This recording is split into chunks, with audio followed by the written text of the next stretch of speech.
us when it's just us. Sprawled like letters, crucified like the Romaine, but we remain like empty dishes. They dish death sentences.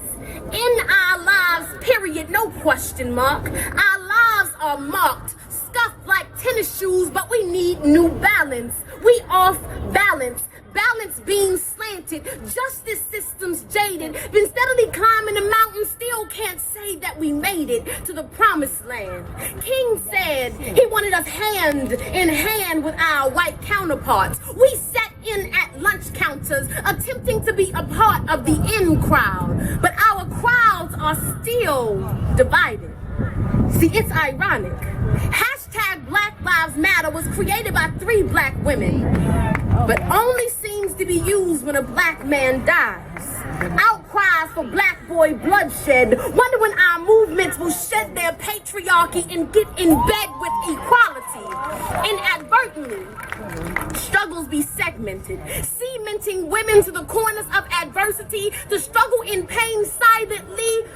If you were to ask me, do black lives matter? Yes.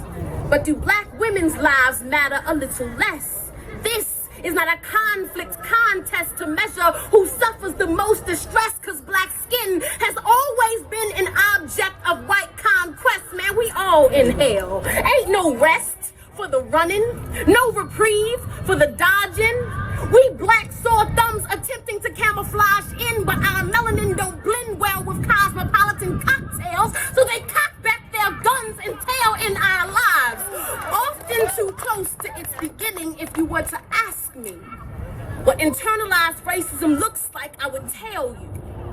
It's when we accept the notion that black equals criminal and criminals are thugs. Thugs are men. Thus, assailants will always be black men without question. Training our minds to believe that women are never victim and black men are always doing something wrong. Always in a place they don't belong, like in this country.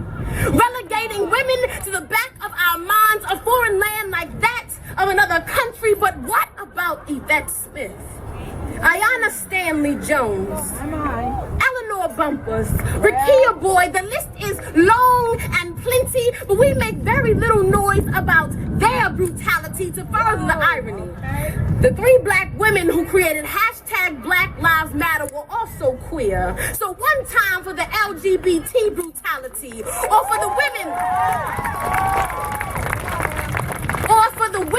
who were molested by men in uniform, for that cringe of terror when them lights get to flashing in your rear view mirror. Ever take a look in the mirror? Maybe we don't stand for same gender lovers, cause then we'd have to deal with our own homophobia. Maybe we don't stand for trans cause we ain't willing to transform the core values holding us together, or rather apart. Maybe we don't stand for women cause you're the reason that's holding us down from the start. It's nonsense, senseless. When news reports black death in the back of our minds, we assume they were a part of some lawlessness, so they got what was coming. We sit round complaining about the man, but the man ain't real in the physical, but the man is metaphorical, meaning an arrangement of infrastructures, organizations, institutions designed to uphold capitalistic anti-black notion. See, it's a mystery who pulls the strings, set in illusion, but in a patriarchal society, his gender was conclusive. No need to dispute it, out electrocuted, it's been proven. There are policies designed to disenfranchise the franchise of your cultural chain. Curriculums designed to erase you, designed to assimilate you into post-racial. Legislation designed to redline the districts of your mind so you believe that white is inherently better. But don't you know there are systems in place to reconstruct your material condition? The hoods and the cities we live in ain't by coincidence. This is the black experience around the world. A world so disconnected, disconjointed, ain't willing to hope for change because they don't feel they can affect it. Imagine what would happen if we did away with our differences. If we stopped verbally attacking and started listening, if we agreed on one enemy and started aiming, but I'm just a poet, so ain't nobody hearing what I'm saying.